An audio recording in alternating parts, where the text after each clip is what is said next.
अगले साल। अच्छा, मुझे जब पता चला था वहां पे पंडाल में बैठने की जगह लोग बैठते हैं, टाइम पास एंजॉय करते हैं, डिस्कशन करते हैं, म्यूजिक वगैरह होता है, तो हम मुंबई वालों को थोड़ा सरप्राइज था। हमें तो धक्के में जाना होता है, लाइन में 6-6 घंटा खड़े होकर दर्शन करते थे, भगा दिया जाता है। तो ये अलग ही माहौल है। अच्छा भाईती साहब, ये आप मिस नहीं करते? आप मुझे बताया गया था आपका कोलकाता ड्यू पीरियड कनेक्शन है, मिस नहीं करते क्या ऐसे फेस्टिविटीज है? पूना में कैसे रहते हो इस टाइम पे? फ्लाई बाय नहीं करते क्या कोलकाता? मन नहीं करता क्या? जी आशीष जी, मैं भी बॉर्न ब्रॉट अप कैलकाटा हूँ, एजुकेशन के लिए शिफ्ट हो गया था पुणे।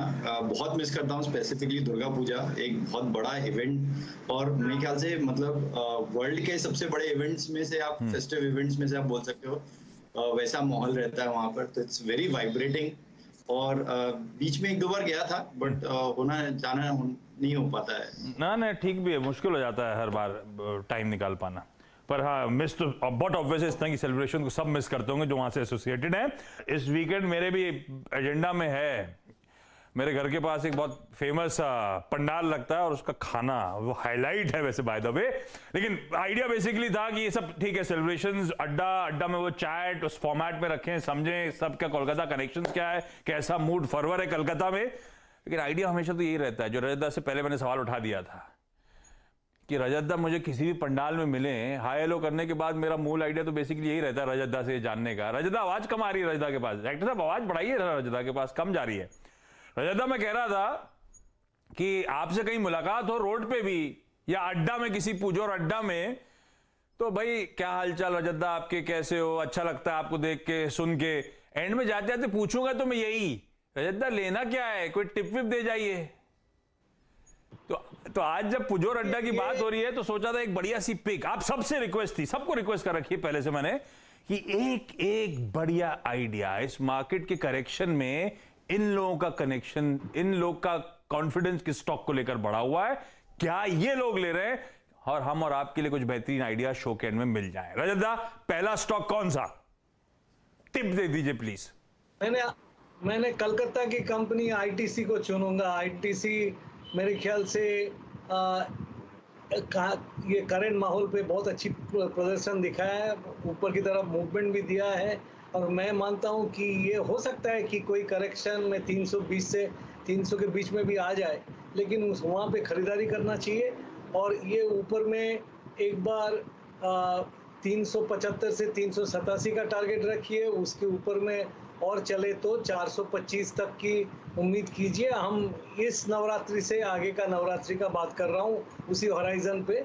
और इसमें अगर आपको स्टॉप लॉस लगाना है तो 300 के नीचे अगर आईटीसी बंद देता है तो स्टॉप लॉस अगर लगाना ही है तो लगा दीजिए। लेकिन मैं ये बोलना चाहता हूँ कि मैं आईटीसी में निवेशित हूँ और मैं निवेशित रहूँगा। अगर नीचे मुझको मिल गया तो जरूर और खरीदेंगे, यही मेरा इरादा है। और मैं जो अपने पोर्टफोलियो में रखा है वही आपकी दर्शकों को लेने के लिए बोल रहा हूँ, और इसमें रिस्क मेरे ख्याल से इन दिनों में काफ़ी कम है दूसरी वॉलेटाइल काउंटर्स की कंपैरिजन में। ये आईटीसी ठीक, लेकिन कोलकाता की कंपनी क्यों चुनी? ये रीजनल बायस क्यों? ये वैसे ही सही में पसंद आ रही थी या कुछ थोड़ा सा बायसनेस है?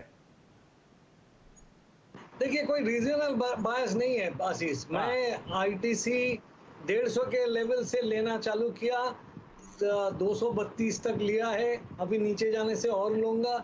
आईटीसी, जब लोगों ने आईटीसी का बात करते ही, मैं आपको नहीं बोल रहा हूं, बट हम टीवी एंकर्स को सुना है मॉक करते हुए कि आज आईटीसी भी चल दिया, but that was a very good buying opportunity.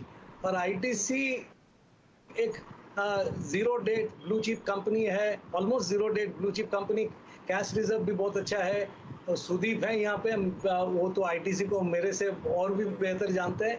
But ITC as of now सिर्फ सिगरेट ही नहीं, उसका paper boards division, hotel division, वो भी अभी परफॉर्म करने लग गया। एफएमसीजी का मार्जिन अगर एक्सपेंशन हो तो आगे जाके आईटीसी और भी बेहतर प्रदर्शन दिखाएगा, और इसका आईटी डिवीजन भी अच्छा परफॉर्म करेगा, ऐसा ही उम्मीद रखता हूं, क्योंकि ऐसा ही सुन रहा हूं कि आईटी डिवीजन भी अच्छा परफॉर्म करने लगेगा और उसमें काफी डेवलपमेंट्स हो सकता है। इसीलिए ये ठीक है, मैं समझ गया। उन एंकर्स में दरअसल मैं भी हूं, मार्केट का मूड का बैरोमीटर था। एक जमाने में जब आईटीसी एंड में चल जाता था तो ये बोलना पड़ता था, आज तो आईटीसी भी चल गया। तो सजदा क्या मेरे साथ में तो बोल रहे हैं आपको छोड़ के बाकी सारे, मान लीजिए उसमें मैं भी था लेकिन हाँ आईटीसी ने सरप्राइज करा है सबको, बहुत बढ़िया मूव डिलीवर करके दिया है। नहीं, वो एक आशीष, वो एक बहुत बढ़िया इंडिकेटर है। जब एंकर लोग मॉक करने लगेगा और वो company otherwise is a good blue chip company, तो उसको लॉन्ग टर्म इन्वेस्टर के लिए वो एक बहुत अच्छा बाई सिग्नल बन जाता है। तो कोई भी स्टॉक आपका पोर्टफोलियो में फंस रहा, हमको मैसेज करिए, बताइए, हम उसका मॉक करना शुरू करेंगे। इसका मतलब आगे आउटलुक बेहतर होता हुआ नजर आएगा, ये ध्यान रखिएगा। लेकिन आईटीसी गजब मूव्स दे रहा है, इसमें कोई शक नहीं। सेठ साहब आपकी तरफ से पहला पिक कौन सा? पहला क्या, सबसे एक ही एक पिक मांगा है मैंने आज। सेठ साहब कौन सा है? जी आशीष जी, मेरा टॉप पिक HCL टेक रहेगा। HCL टेक ने एक हाई बनाया था 1377 का, हमने इसमें काफी करेक्शन देखा है। 926 के प्राइस पे ट्रेड कर रहा है HCL टेक अभी। अगर इसका हम वीकली स्ट्रक्चर देखें HCL टेक का, तो एक स्ट्रॉन्ग सपोर्ट एरिया पे ये ट्रेड कर रहा है, अपने 200 वीकली मूविंग एवरेज के ऊपर है। अगर एक एंकर वीवैप लाइन बनाए फ्रॉम कोविड लो, तो वो भी एक सपोर्ट है। फिबोनाची का भी 50% सपोर्ट रिट्रेसमेंट एरिया है। कैंडलस्टिक पैटर्न्स में आशीष जी अगर इसको देखा जाए तो पिछले हफ्ते एक इन्वर्टेड हैमर या डोजी बना था, और इस हफ्ते हम एक स्ट्रॉन्ग बुलिश कैंडल देख रहे हैं। तो HCL is on the verge of forming a double bottom, तो मुझे रिस्क रिवॉर्ड इसका काफी अच्छा लगता है। सेकेंडली अगर इसका हम रेशियो चार्ट देखें निफ्टी से, जिससे कि हमें पता चलता है इसका आउट परफॉर्मेंस और अंडर परफॉर्मेंस, तो रेशियो चार्ट में नजर आ रहा है कि HCL टेक ने एक स्ट्रॉन्ग सपोर्ट एरिया में सपोर्ट लिया और वहां से रेशियो टर्न कर गया है।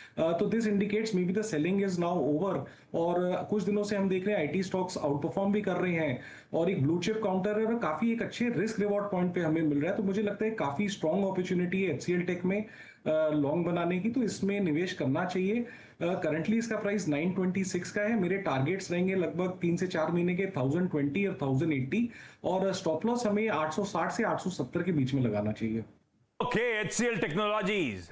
शरद अवस्थी साहब आपका प्रेफर्ड पिक आज पूजो और अड्डा में क्या टिप देने वाले हैं सर? देखिए, पहली टिप तो ये है कि दुर्गा पूजा में कलकत्ता जैसी फील लेनी है तो आप वाशी चले जाओ, वहाँ अच्छी पूजा होती है। 3-4 साल में वहां था तो मैं वहीं जाता था। और स्टॉक जो हम रिकमेंड कर रहे हैं वो है इंजीनियर्स इंडिया लिमिटेड। कंपनी लगभग 3600 करोड़ का मार्केट कैप है अभी, और government of India owned EPC company है, ऑयल एंड गैस सेगमेंट पे ज्यादातर काम करती है। पिछला साल शायद 3-4 साल बाद पहली बार है कि कंपनी 66% की कंसल्टेंसी ऑर्डर बुक के संग चालू कर रही है, और जैसा कि हम जानते हैं कंसल्टेंसी में इनकी मार्जिन काफी बेटर है compare to EPC business, turn key solution जो है। तो उस वजह से मुझे लगता है आने वाले समय में भी जैसा ऑयल एंड गैस में पूरा सेटअप है, ज्यादातर रिफाइनरीज की बड़ी एक्सपेंशन प्लान है अगले 3 से 4 साल के लिए, और इंटरनेशनल एक्सपोजर भी है कंपनी के पास, तो मुझे लगता है ये कंपनी लगातार उस पर बिल्डअप करती रहेगी।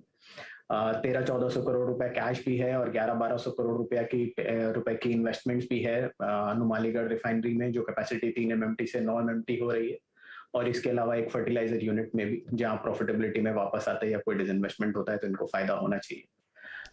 तो 3600 करोड़ में लगभग 1400 करोड़ रुपए कैश ही है, बट वैल्यूएशन अगर सम अप करके भी देखें तो हमें लगता है अगले 2 साल में अर्निंग्स बढ़ के लगभग 8 रुपए के आसपास हो जानी चाहिए, और 15 का मल्टीपल कंपनी को आसानी से उस लेवल पे मिलने लगना चाहिए। तो 120 रुपए के लक्ष्य के हिसाब से इंजीनियर्स इंडिया 6-7% की डिविडेंड यील्ड भी रहनी चाहिए, तो मुझे लगता है ये काफी डिसेंट बेट है। बिल्कुल ठीक। इंजीनियर्स इंडिया लिमिटेड रखिए रडार पे। क्विकली छोटा सा ब्रेक ले रहा हूं, ब्रेक के उस पार पूजो और अड्डा में बाकी के एक्सपर्ट्स की बेहतरीन पिक्स।